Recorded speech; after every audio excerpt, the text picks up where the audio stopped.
With your permission, we're going to get started. All right, so let me basically introduce myself. I am Edgar Valderrama Medina. I am a refugee support worker at the FCJ Refugee Center. Today we're going to get started on how to apply for an open work permit in online and offline. So we'll basically get started on what kind of documents and information do we need to obtain before we start our application. How does the application process work? For the online part, we'll be talking about how to create a GCP account, which is the profile in Immigration Canada's website that will handle the application itself. Then we'll go on how to answer the questionnaires in the website properly. And then we'll be continuing how to fill out the proper form for the immigration, for the open work permit application, which is the IMM 5710E form. Then we'll be reviewing the whole submission package. And after that, we'll be going over how to do a paper application, because there's some small benefits to it, but currently with the ongoing pandemic, it might be not as recommendable. So I just want to do a disclaimer. This presentation does not contain any legal advice, and it should not be interpreted in such a way. It contains information available to the public and is for informational purposes. At the end of the presentation, we will be open for questions. We cannot answer specifically to anyone's unique case, but we can say, for example, answer if someone is a rejected refugee claimant, what kind of process and steps they need to take to make sure that they can complete their guide. But I can't answer specifically to your own case. Okay? So, just a brief tutorial on our tool today. Everyone is muted right now because it's a bit hectic if everyone is able to speak, especially with all the background noise. You'll see at the bottom there's a question mark where you can ask your questions. I will be reviewing them at the end of the presentation, and I will try to answer them as best we can. Okay. And just to clarify, we are a nonprofit organization that supports refugees and other people who may not have status due to their immigration or non-status. So we basically help people achieve a pathway to a regularization of status. And just some of the additional services we offer here are settlement services, public education. We have a wonderful access to education support worker. We have a wonderful youth group, and we also have a wonderful primary clinic to help connect people without status to medical services. Okay, and just a brief introduction on how we've been operating since March with the ongoing COVID-19 pandemic. We are still effectively open. I am in fact broadcasting from the office, but we are currently doing most of our work by remote appointments, and we're doing these webinars now instead of in-person presentations to facilitate other either clients or refugee claimants who help them do their own work permit applications and other service providers, so we can technically operate beyond our service capacity, and people are empowered to do their own work permits. Okay, so the big question is, who is eligible to apply for a work permit? The relatively simple answer is people who are in the current immigration process. This means people who are already involved in a refugee claim process and already have their refugee claimant ID, also known as the brown paper. It's also people who may have received a negative decision and are appealing. These are people who also may have received protected person status on their refugee claim and are waiting for their permanent residence to be processed, but they still need an SIN number to be able to work. And people who also have been are in the middle of a process for a sponsorship who have included a work permit in their application. The only people who are exempt from paying the fees for processing the online open work permit are protected persons and people who are still refugee claimants who have not received a negative decision. If you have been rejected and are still appealing, you will have to pay a fee for almost precisely $255 Canadian. Other people who can apply for work permits are international students and their spouses. This also applies for the application for the postgraduate work permit, the study and work permit that is granted after completing a program. And if you, one of your dependent children, or your partner's already has a temporary resident permit that is valid for more than 6 months. Then you can apply for an open work permit. Unfortunately, you cannot apply if you are currently having a tourist visa or an ETA, because in order to qualify for these visiting passes, you have to demonstrate that you are in fact have no need to work in Canada. If you are currently do not have any ongoing immigration process or are without status, and if you submitted a humanitarian and compassionate application, you can't apply until you received a positive decision yet, because it just because you submitted one doesn't mean there's any status. So be very careful because of this, because you may end up spending almost $255, which people may not have, and to send an application that will be immediately rejected. Also, with the ongoing pandemic, there's a huge backlog, especially when it comes to the refugee claim process. So if you haven't had your eligibility interview or received your refugee claimant ID, you cannot apply for an open work permit. You have to have that refugee claimant ID in order to obtain a work permit. Okay, so now we're going to get started for what documents do I need to start gathering for my application. You need a scanned copy of your passport. This could be the passport if you're a refugee claimant, the one that you yielded to CBSA, where you received a certified copy. And you need a scanned copy of your medical exam with immigration. Later on, you'll see that the website asks for one that is that was conducted within the last 12 months, but that's mostly for work visas and international students. If you're a refugee claimant, it can be the first medical exam that you conducted when you started your claim. You'll also need a digital photo of yourself with a white background. This is, we'll get into more details. This is a passport style photo that you need to recreate. And for the information, because technically you should be starting in the middle of an immigration process, you need your UCI number, which is your unique client identifier number, identity number. You also need your employment history of the last 10 years or since you turned 18. Most applications with clients that we worked, this is the one that is a bit more difficult to obtain, because having a concise knowledge of all your work history, especially when most of us have very varied backgrounds, can be very difficult and very time consuming. Also, on the online application, there's a small chance that you will be asked additional family information, say your siblings, your parents, or your dependents as well. So you just have to have that information of hand of when they were born, where they're currently residing, and what professions they may have at the moment. And if you're a refugee claimant, something that is super handy to have at hand is forms that you already submitted when you started your application, your refugee claim process. This will be the generic form and the Schedule A. The generic form contains important information of when you arrived to Canada and important details regarding your passport numbers and everything else. The Schedule A has your personal history from the last 10 years if it was completed correctly. So you already have that information accessible and you just have to build upon that. So say if I started a refugee claim in 2018, I would have my almost 8 years back of history already recorded for Immigration Canada. I just need to update the last 2 years. And you need a scanned copy of your passport. Because most of the clients that we help and support are refugee claimants, you will have a certified copy, and instead of this normal photocopy, it will be a stamp saying certified, and it is extremely important to have that at hand.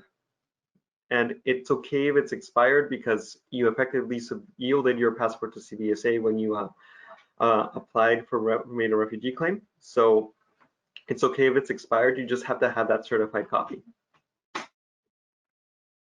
And this is the example of how that medical exam will look like. As my coworker who helped me build this kindly put, you'll have a picture of yourself in the middle right there, and you'll have your client personal data. This is the only page you need to scan. And as I stated before, it doesn't have to be within the last 12 months. If you're a refugee claimant, this can be like the first medical exam you took, and it could be almost 2 years ago, depending on how long your process might be. And here's the example of the passport style photo you need to attach to your application. I understand that most of us may not have a professional studio at home. What we do suggest is just using your own cell phone to try to take a very neutral passport style photo. Please avoid using selfie style pictures for this application because it will be returned and it will be effectively more time on your end that is spent waiting to update and waiting to respond to that. Okay, so the first step to start an application online is to create a GCKey account. To do this, you're going to go to the IRCC webpage and you're going to go to My Application and it's going to say login or create my own GCKey account. We really suggest creating a GCKey account because signing in with the online partner, especially when you're a service provider, it means that you have to have access to the client's banking information and their own online banking accounts. So it's highly suggested that you create a GCKey account for the client or for yourself. Once you start creating a GCKey account, it's very simple. All you need is a username and password. But what is important, especially when you start working on your application and submitting it, is please keep your password and username in a safe place or somewhere you'll remember. The username and the password should have at least one uppercase letter and at least one number in the combination. Again, please keep your this information safely at hand. Additionally, you'll be asked to create recovery questions. These are not only questions to remember the recover your password. You'll also be using these questions to authorize the submission of the application itself. So once everything's concluded, they'll ask like, what is my most memorable person? And the hint is mom, and the answer in Spanish is my mother, mi madre. Just always have these questions at hand. I recommend taking a screen cap of it and saving it on a Word document. That way it's easily accessible there and in case you don't remember, you have it there. And if you don't decide to do that, just make sure these are questions that you will remember for the rest of your life. I've had clients who wrote down what was their favorite phone 2 years ago, and unfortunately, with how technology evolves, this can change drastically, and they forgot the recovery question. Okay, so once you create your GCKey account, you'll be entering a landing page. And at the bottom, you'll see at the middle of the application, you'll see current applications or submitted applications. Especially if this is a new GCKey account, you're going to be apply to come to Canada. It's a bit confusing, even though you are in Canada and asking for an open work permit. It's just going to start an application to apply to come to Canada, and then it'll bring you to the next part, which is it will ask you if you have a personal reference code or you'll determine your eligibility. What you're going to do is you're going to do a little questionnaire to determine your eligibility, and you'll always answer visitor visa, study, and or work permit. And it'll start asking some questions regarding your own unique situation. 1 second. So we're going to start answering the questionnaire that sort of will determine what you need to submit. So it would ask like, what would you like to do in Canada? Since this is an open work permit application, we're going to do work. And it'll ask you, how long are you planning to stay to Canada? I know most of us want to stay permanently, but for the sake of this application, you're going to do temporarily more than 6 months. Then you're going to do the security code that matches one of your passport, which is where is it from? Like say, for example, I might be from Mexico or Colombia. I have to select Colombia. And what is your current country of residence? If you're a refugee claimant, you are effectively in Canada. And then the other question is, do you have a family member who is a Canadian citizen or permanent resident and is over 18? Then it'll ask you your date of birth. Please make sure this is correct because this application normally double checks with the application form you'll be sending. So sometimes if there's a mistake, submitted here. And even though you have the correct birth date on the application form, it will not validate. So please be extremely careful. Okay, and then it'll ask specifically what kind of immigration process you are. So if you are a refugee claimant, you have to specify what step or what part of the process you are in right now. If you've been sent and you're still waiting for your first hearing date, You will put, my claim has been sent to the refugee board and no final decision has been made, or if everything goes well perfectly, I would be found a protected person, or if unfortunately a decision was made and I have been not found a convention refugee or a protected person, or I am awaiting for additional review if I continue that appeal process, or I'm awaiting from removal when it's already those sort of final processes. If you're a refugee claimant who hasn't had a decision yet or a protected person, this application is free of charge and the government of Canada will not ask you to cover any fees. If you are a rejected refugee claimant, you will have to pay $255. Okay? Okay. So this is again, you will have to pay for a clarification that you will have to pay $255 for your application. Even if you're currently appealing, you still have to pay for this application. I'm going to repeat this later on. If you are a rejected refugee claimant, please make sure that when you do the payment of the fee, you do this within your GCK account. Because if you pay this separately to the IRCC website, the payment you make will not be connected to your application, and you will have to secure a refund and pay internally through the GCK account in order for that payment to be recognized. So please, if this is especially for service providers where you might have clients who are already very organized and want to get ahead and want to make that payment before they schedule an appointment with you, just remind them, please wait for payment at the end of the application, because if they do this, they're basically freezing $255 while they get a refund. Okay, and we're going to continue with the questionnaire. So you'll be asked if you're giving someone access to your application. Since you are doing this yourself, and because we are not-for-profits and we're not charging any money, we're saying no. You will be asked if you have conducted a medical exam with immigration during the last 12 months. If you're a refugee claimant, you may have done this 1 or 2 years ago. It's okay. As one of my coworkers was fond of saying, this whole website and process wasn't made for refugee claimants. It's made for people who are applying to come with a work visa or an international student. So it's okay. Just say yes, even though your exam might be 13 months or 24 months. So once we effectively complete the questionnaire, you'll be going to the sort of landing page of the application itself. It'll be divided into multiple sections where it's the application form itself, the supporting documents, and the optional documents. The application is up here, and if you want to get ahead and you want to start filling out a form, great, you have your information organized, but always make sure that when you're doing the application at that moment, you download it from this link, because IRCC constantly updates their forms. And if you use, say, a form that is a month old, it will not let you validate the application and it'll just stop. So always download it from the moment you start creating the application. Additional documents that you need to provide, as we saw before, is a digital copy of your passport, a digital copy of the medical exam, and a digital photo. The additional thing that we need to be extra careful is the client information, because that's where we're submitting additional documents that may be needed to sort of clarify any discrepancies or other additional issues that may not fit in the application form itself.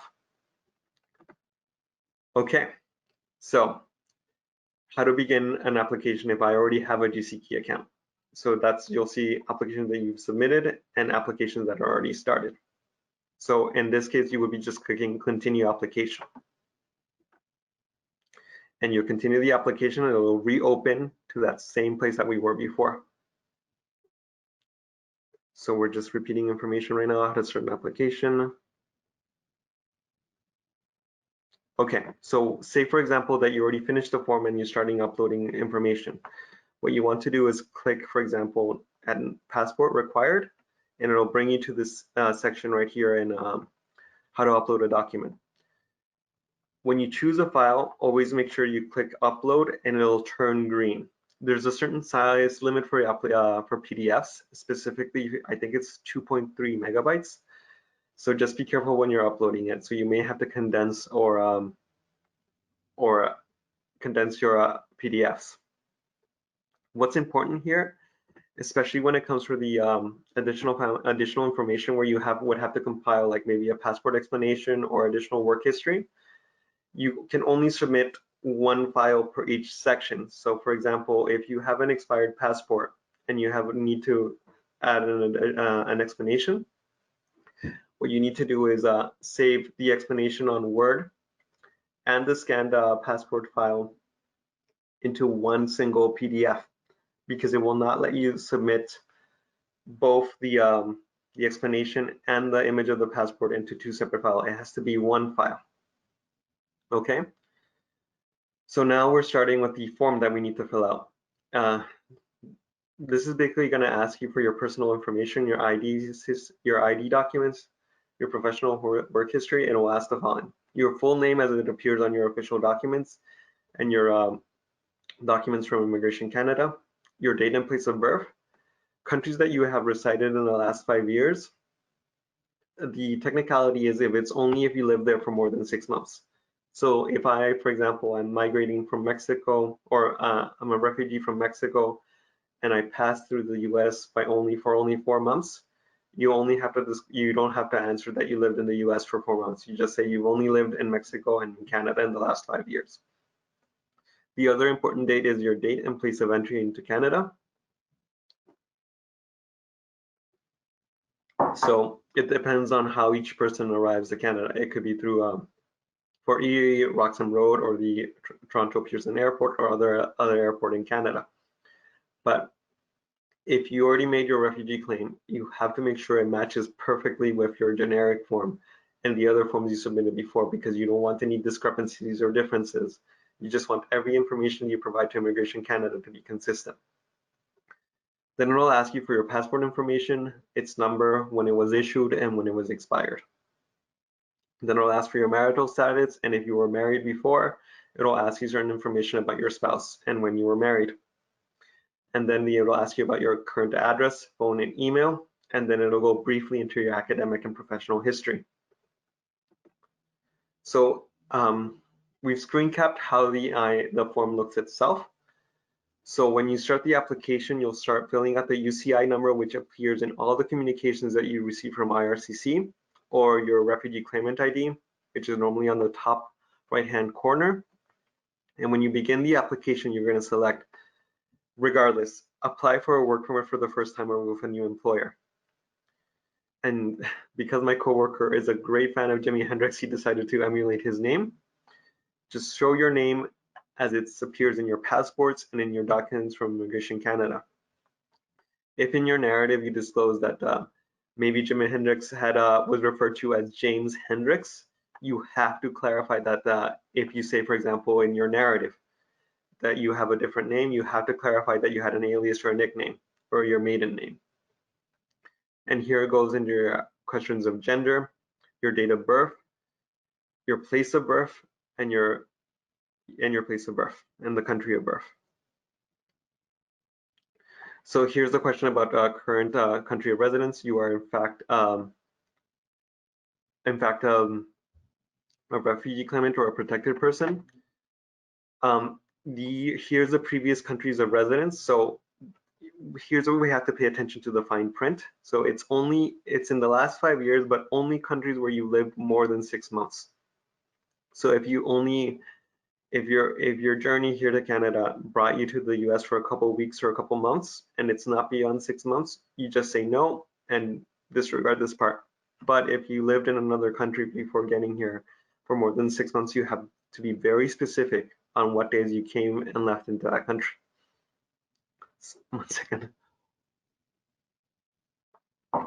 After that, it'll ask about your marital information. So when you were married or when you started your common law relationship, your spouse's name. It'll ask you if that person that your spouse is indeed a Canadian citizen or a permanent resident. And then it'll ask information about your spouse. So it could be if you were married before. So you have to give information of what their name, their full name, what kind of relationship, how long that relationship lasted, and when they were born. I know this can be a bit awkward depending on our own personal histories, but it is important to have this information. The other thing is languages. Most of our, because we serve a great amount of Spanish-speaking clients, we selected Spanish. And because most of our staff is able to, depends on the person, they are able to communicate in English or in Spanish. Most of us have not taken the exam to designate assess the proficiency in English and French, so we just answer that no. Now here's the tricky part, the information about the passport. So for example, if my passport expired this year, and because I am a refugee claimant, I can't renew it, it won't let you validate. So say for example, my passport expired in 2020, effectively like it shows right there, August 20th. It won't let you validate because it only lets you validate for a date greater than. So what you have to do is say, what I normally do is add 5 years to the expiry date. And when you're going to submit additional family information or the passport, what you do is you'll create a document explaining that because you're currently making a refugee claim, you cannot renew your passport. And you'll just put the information of the passport number, when it was issued, where it's from, and when it expired. And you will put that together with the scanned copy of the passport into one single file. That way, the person reviewing this knows that it's not that you made a mistake submitting this information, you're just clarifying the issue so you can complete the application. For example, and the other is the national identity document. You normally don't need this unless if your life circumstances is when you entered Canada, you did not have access to a passport and instead you use that national identity document. That's the only form to prove that you are you.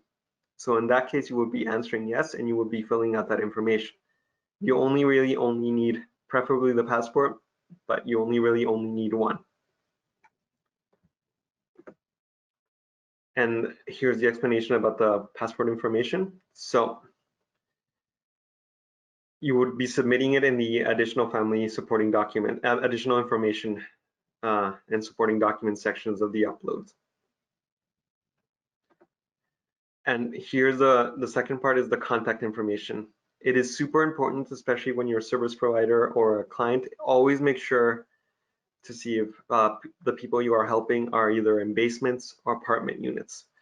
Because if the application neglects to put this information, they will just send if everything goes well, they'll send the work permit to a building, and because there's no apartment unit attached to it, it'll be lost. And effectively your client, or if you're doing the application itself, you'll be losing months and you would have to reapply to replace that document.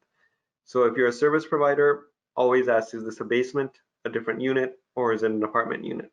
And make sure you double check with the client that it is the correct information, because it takes time to build these and you want to make sure it gets to the person that needs this work permit. If your client does not feel like they can trust the place where they live, maybe they live in a situation where it's a house where there's too many people and maybe they don't trust their landlord, you can create a different mailing address from the residential address. You will have to provide a cell phone and an email address. It's also important because that email address be correct, because if they get any notification especially from the GC key account, it will be sent directly to that email as well. And here's the other information that you can find when you made that refugee claim originally: date of arrival into Canada. So you have to be concise and exact, that it matches the previous information you provided from Immigration Canada. The original purpose of Canada, like I said before, these forms weren't really made for refugee claimants. So you're going to select other, and you always say refugee protection or to make a refugee claim. Depending on your situation, because again, because most refugee claimants cannot leave because they don't have a passport, you just have to make sure that they have this up to date if it's different from if it's more recent than the original entry. This is not necessary, but you can provide it as well, especially if you're renewing an old open work permit. You can just submit that document number there as well. Okay, then the details of intended work. Because this is an open work permit application, you always select open work permit, and because it is an open work permit, you do not need to provide any information about any employer that you're going to be working with, because the point of this is not to have it tied to any employer. That way, if you change jobs, you don't have to reapply for another work permit. So you do not need to answer these.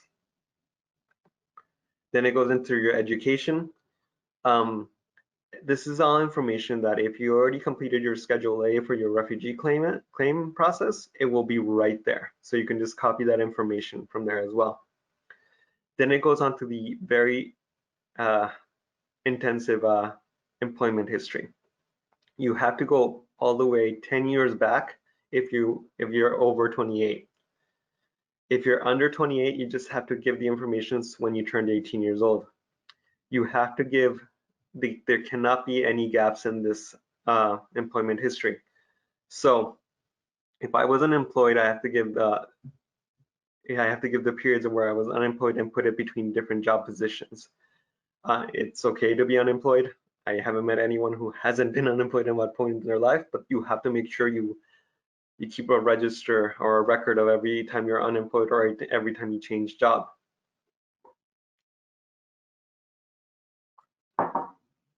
The form itself only gives three entry points.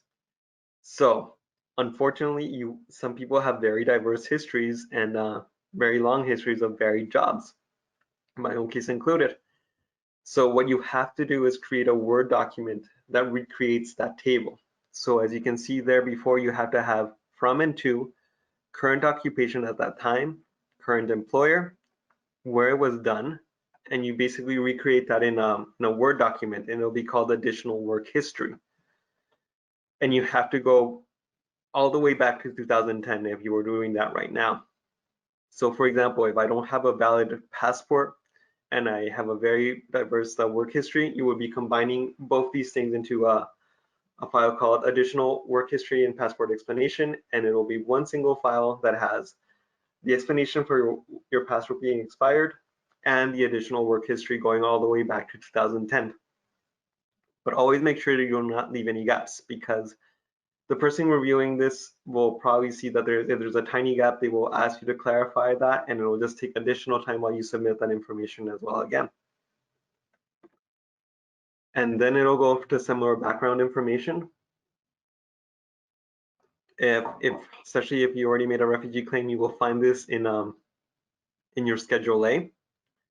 One of the delicate things that we have to be wary of is if you've been asked to leave another country, it's okay. You just have to clarify that and state it. Same thing with the criminal history as well, or if you've been detained. You have to clarify it and just say that. Say, for example, if I was arrested or detained for driving without a license in another country, I just have to clarify that, and it's okay. And then it'll go at the end where you submit the signature.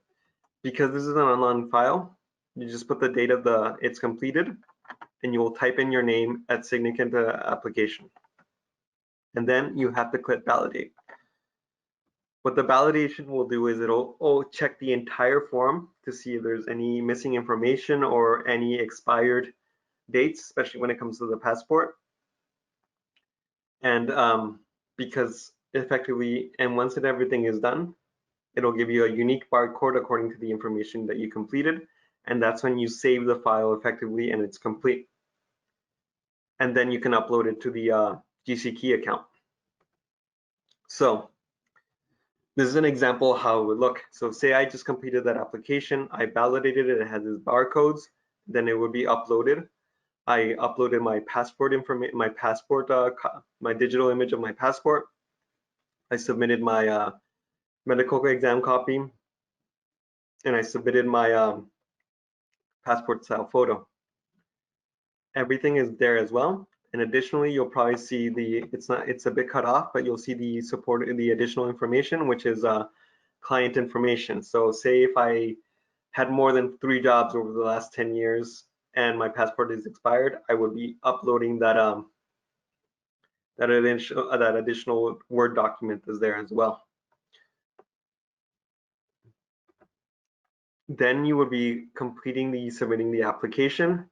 This was done as an example of someone who is either a protected person or a refugee claimant and hasn't had a decision. So you can see it's 0 at the moment.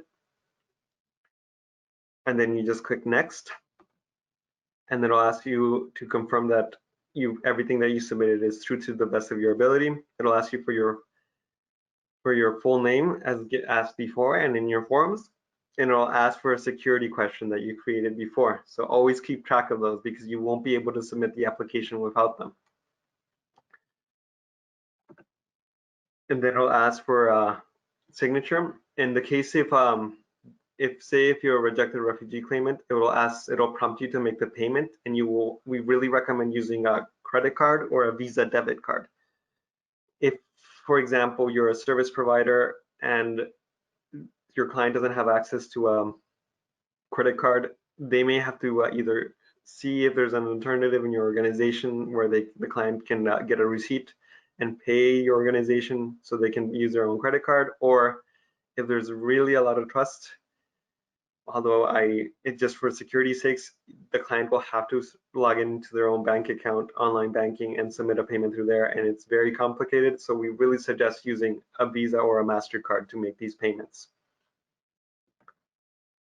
Okay, then we're going to go on to how to apply on paper. The benefit is if you're a rejected refugee claimant or appealing, it only costs $155 to send in a paper application. The negative is that it takes more time, and especially right now when we're in the middle of a second wave of the COVID-19, it takes significantly more time for paper applications to be opened and start being processed. Essentially, you will have to print out the same form, which you can find in that hyperlink right there, and you can always find it in the IRCC website. And you'll also need to supply a document checklist that looks like this. In this case, you'll just be adding the application to change condition, which is the IM 5710 which you just filled out online, and the proof of payment, which we will be going over soon about how to make payments online through IRCC. You will have to have photocopy of your passports and any additional documents. In the case of refugee claimants, it's a good idea to have a copy of your refugee claimant ID as well. So the payment fee, the copies of your passport, copies of your valid immigration, your refugee claimant ID. Depending on the application, you may need to have a marriage certificate. So say if I were married to someone who is a student with a postgraduate work certificate, I can also apply for an open work permit. I would have to demonstrate that I am in fact married to them. If you received a negative decision or a positive decision that you're appealing, you will also have to send that notice of decision as well. And now the big question is how to make payments online. You'll go to the IRCC webpage, and on the right side of the page, it'll say pay your fees. I've highlighted this with a little doodle. Once you go to pay your fees, it'll take you to an additional information where they're asking you for information. Where are you paying from? What kind of application you're submitting? And what are you paying for? So this is a temporary residence permit because it is to work in Canada, and you'll be applying for a work permit including extensions over the first time. After that, it'll ask again to pay my fees online. It'll ask the same questions again, temporary residence. You'll click continue. And then you go work permit including extensions per person for 155. And then it'll ask you for the option to submit. And once you submit, you have to verify that you're not a robot, and you have to log in using your own email. After that, it'll ask you for your banking or credit card information, which when you can easily pay your fee. And then it'll give you the option to print out your receipt. I would always suggest saving a copy in case you're missing it, or in case you need to demonstrate that you have indeed submitted a payment before, or it's just good practice just to have that as a record. To renew a work permit, you'll be sending it at this address. If, for example, when you made your eligibility interview and you submitted your Schedule 12 and you maybe committed the mistake of not requesting a open work permit for the first time, you'll be sending it here instead. Okay, so we're gonna go over a bit of common questions of general troubleshooting. So what happens if I lost my medical exam? If it's a renewal, for example, you can use an older exam, or you can use the old work permit as well. And you always have to draft a letter which you would submit an additional information or client information saying that you lost your old medical exam, but you took it on, say, I took it on October 21st, 2018, and just say that I already submitted that. I submitted this old work permit, which I attached a copy. So you just have to clarify what happened. So this is a very common issue, is what happens if I keep getting bounced out of my GC Key account even though I have the correct login information. Because of the COVID-19 pandemic, there's the GC Key account is also being used to manage EI and previously served payments. So what happens is that there are late days where it's overloaded.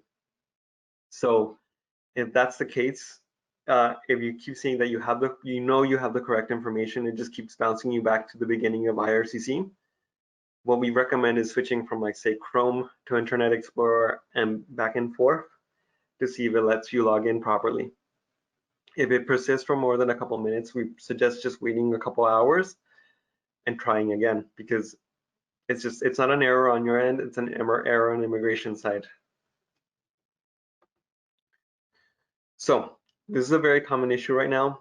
Say, for example, with the ongoing pandemic, there's a humongous backlog for work permits, and we've had clients who have been waiting for work permits for more than 4 months. But you're working right now and your employer is causing issues, like your work permit is expired, yeah, your SIN number is invalid.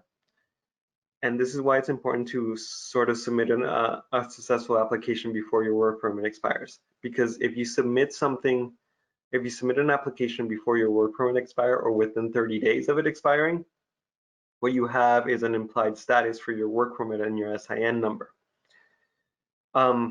And we just suggest explaining to your employer or prospective employers that you have employment, technically implied status for your study and work permit, until a decision is made about that application. We're gonna leave access to this presentation shortly, and we'll be sharing that soon. You can find it on our website, and you can also find it at this link right here. I'm just gonna leave that as well because it's not common knowledge. And if you, for example, if you've worked with us before, you may have to clarify that for example, my work had expired today, but I submitted the application yesterday. You just have to say, I made my application on this day, well before the expiry of my work permit application. According to the official guidelines by Immigration Canada, I have implied status. And I would send that along with the submission confirmation that you get once you successfully submit your online application. In the case of paper applications, the proof would be that we really recommend using courier or certified mail. That way you have a record of when that package was sent. I'm going to take a brief break right now because my voice is a bit sore. So in the meantime, I just ask you kindly to submit all your questions, and we'll be answering them to the best of our abilities. Okay, so I am back. Thank you for your patience for giving me my voice a chance to rest a little bit. So I'll get started with answering some of the questions. Hi, can a person with a work permit through a company apply for a renewal of the work permit, or they need new documents from the new company for the renewal? I think it depends on, Nadia, it depends on what immigration process you are in right now. If you're a refugee claimant, you could apply for an open work permit. But if you are it depends if it's another work visitors, you might need to do that as well. So one of my colleagues, Diana Gallego, who is an expert, will also be dropping by to answer some of these questions. I will also be dropping my email as well. So you can, if you have any particular questions, you can ask me as well. So I'll be dropping that in the chat now. Just 1 second. So I am just dropping my email right there.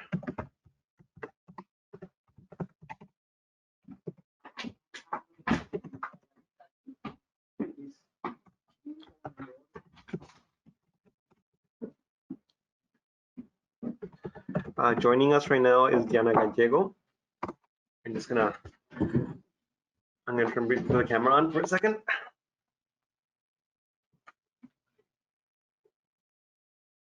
Oh, I think.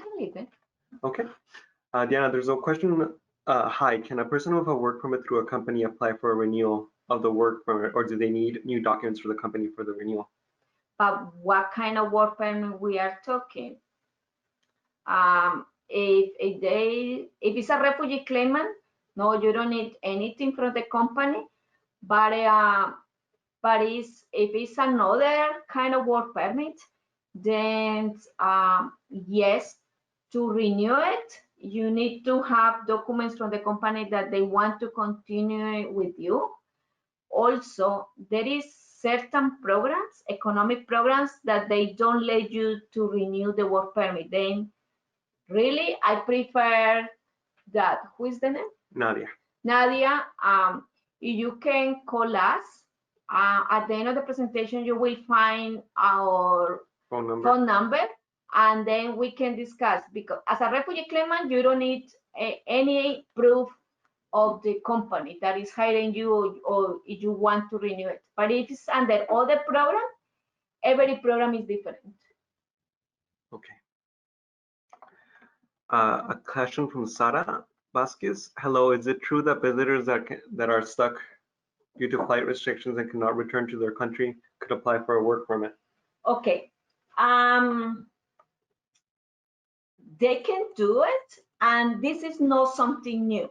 Okay. This had been for some time. I think in the last 5 years, if I'm not mistaken, there is an application called Labor Market Impact Assessment that people said LMIA, Labor Market Impact Assessment. Any person who comes to Canada as a visitor, if they find an employer that is willing to do this application, then the visitor had, if the application was approved, what happened was the application provide a 2 years work permit attached to that employer that did the labor market application. Then in order for the visitors to get the work permit, before COVID-19, they were supposed to go back to the country of origin, or if they have a visa to United States, what they were doing is cross to United States, come back, and at the border, they were able to pick up the job, the work permit.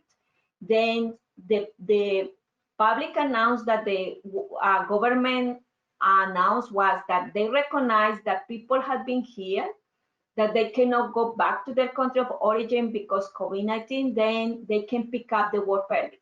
But again, they need to do a labor market. And I'm going to put an example. I know a client that he came from Mexico. He came as a visitor with the wife and 2 children. He found a job offer with a company that they do repairs for diesel motors. The company is a big company. It's a chain company. Then they have more than 10 employees, and they have a huge budget. It cannot be a small company with 2-3 employees, okay? It needs to be a big company enough to prove immigration that they wanted to hire this person because they did an advertisement in 3 or 4 newspapers, local newspapers. They interviewed, for example, 8 people, And none of those 8 people that were mechanics didn't have all the skills to repair the diesel motors. Then immigration authorized this company to hire this visitor that was Mexican. Then he got the work permit and now he's working for 2 years. The kids were able to get study permits and the wife got an open work permit. But again, you need a job offer, and the only people from Mexico, Colombia, United States, because they have agreements, economic agreements with Canada. Some of the they don't require it to do labor market, but depends of the job offer. Even people from Mexico, depends of the job offer, they are exempted to do the labor market. Then Colombia, United States, and Mexico, some job offers, they don't need to do the labor market. But again, they need to ask for permit authorization for immigration. Okay, Sarah was just clarifying that she is stuck in Canada, and then I can answer what is a protected person from Nadia Souza. A protected person is after the IRB evaluates, has a hearing with you, and they evaluate all the evidence and they interview you. If they find that your case has merits and that you do need protection, you will be receiving a notice of decision from the official, or from the IRB, Immigration and Refugee Board. From IRB, recognizing you and the people involved in your application. So say if I came with my family, my spouse, and my dependent children would be recognized as protected persons, and you'll have a letter saying on the day that declaring you as a protected person with your UCI number. Okay. From Adewusi Vincent Adewumi, I submitted my claim March 6, 2020. I have done my medical report, but my interview of immigration was canceled. It was scheduled for March 18th. I need kindly advice of that. Okay. Yes, there is many people that the eligibility interview was canceled because COVID-19. I think 3 or 4 weeks ago, in the middle of September, they start again calling some people back for the eligibility interview. And until you don't get the eligibility interview and you get your refugee ID, you will not be able to get a work permit. Then after you get your eligibility interview, and that day they will provide you with the refugee ID. After that day, you should wait 3 or 4 weeks to receive your work permit. If after the eligibility interview you don't receive it, then you need to contact immigration, or you can contact us and we can look what happened. But again, you will not receive a work permit even though you did your medical exams until you pass the eligibility interview and you get your refugee ID.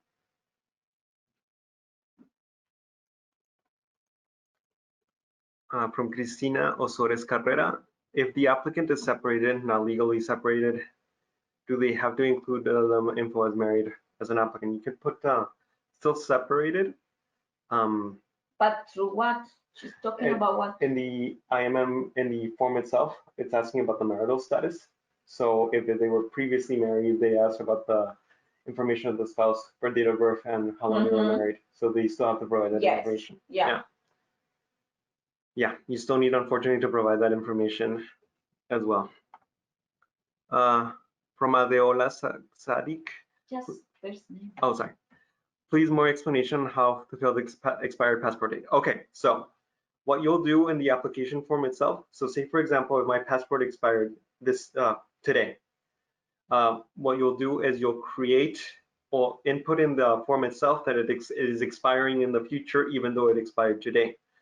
You'll upload your passport scan, but in the client information section, what you'll do is a passport explanation letter saying that if you're a refugee claimant who submitted their document to a CBSA in order to start the process, you cannot renew your passport information. And you just say, my passport number is X12345. It was issued this date.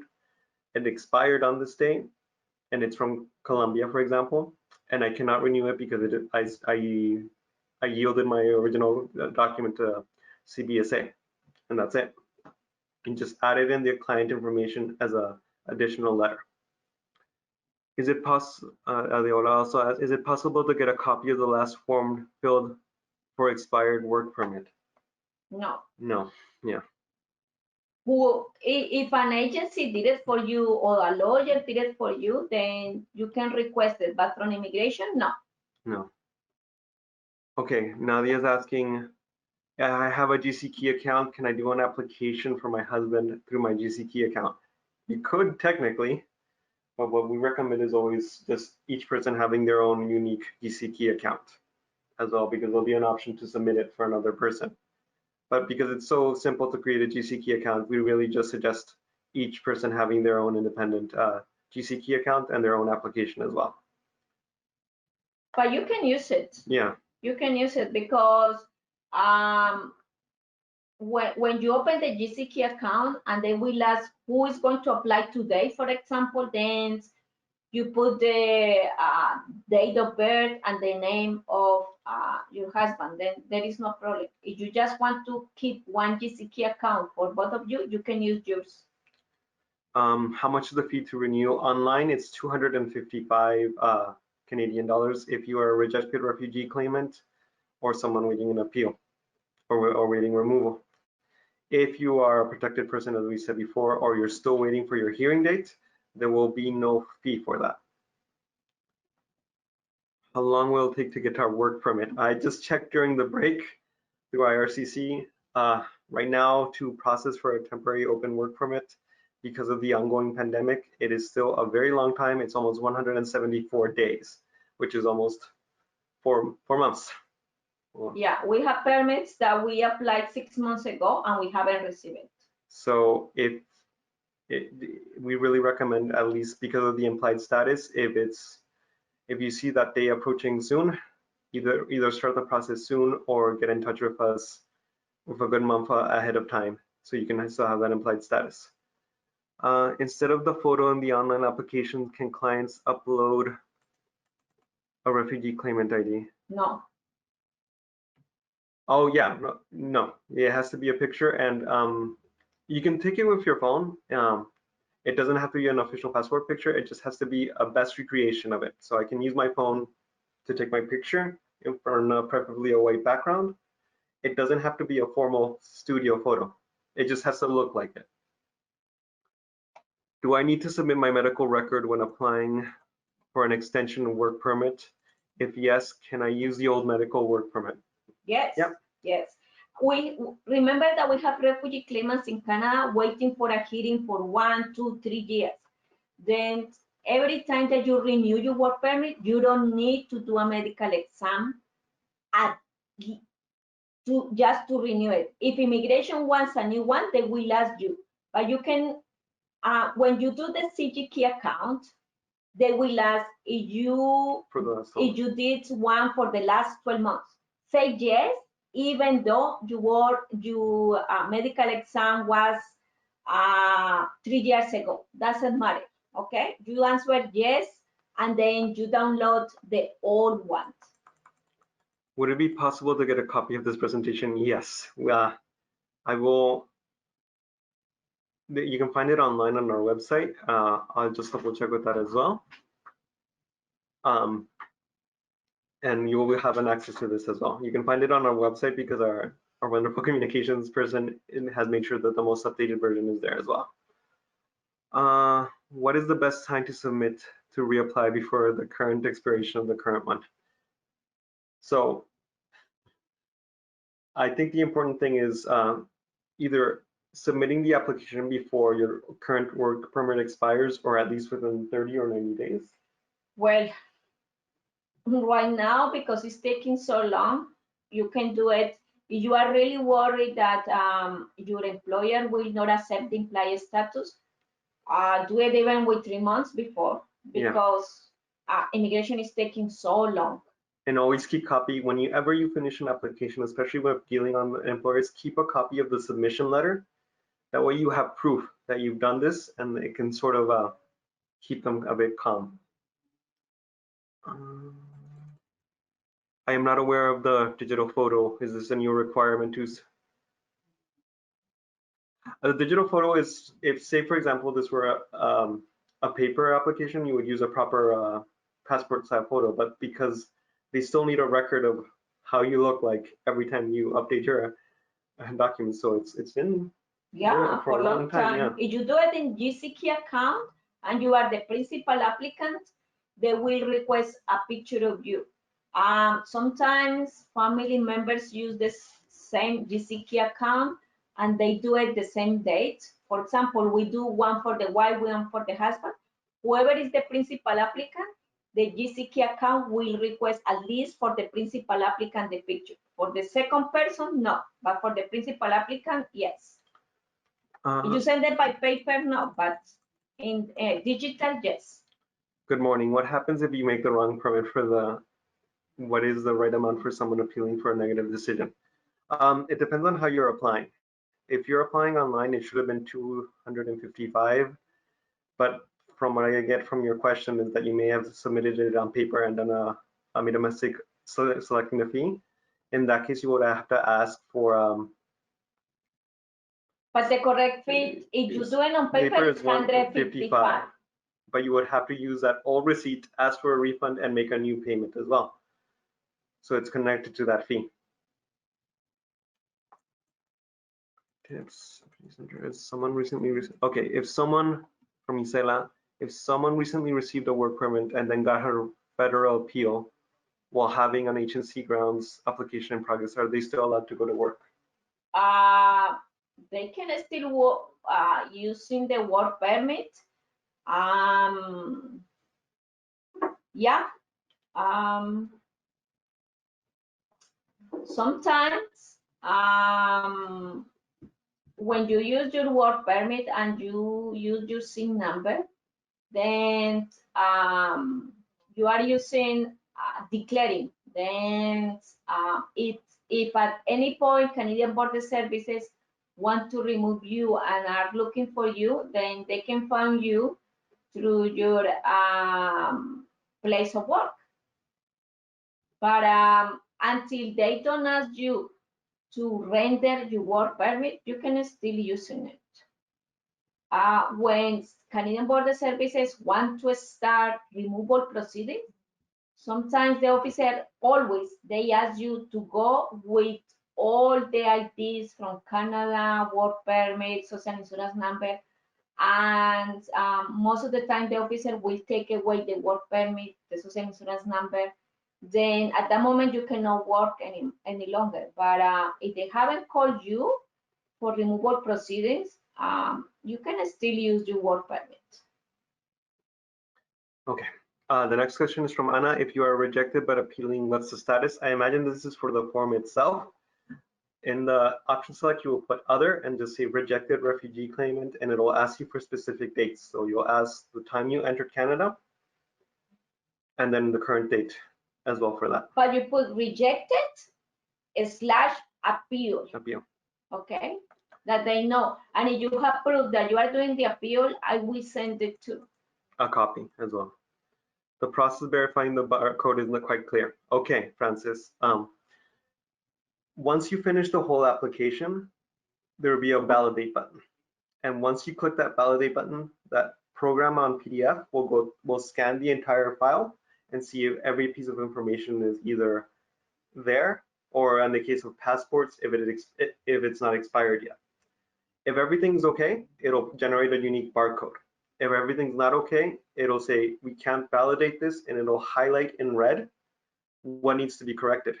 So for example, if I put an expired work permit, because my expired passport, because I know my passport expired, it won't let you validate.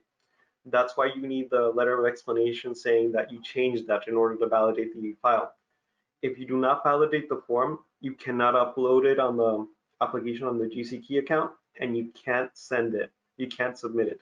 So it's sort of a check to see everything's okay before you can upload everything to immigration. Okay. A person in the second stage of HNC can apply after getting the letter from IRCC confirming it, or has to wait for medicals to be done before applying for an open work permit? you can apply, but if you never did a medical exam before, I will wait for the request of the medical exam. Because they will not provide you the work permit without a medical exam.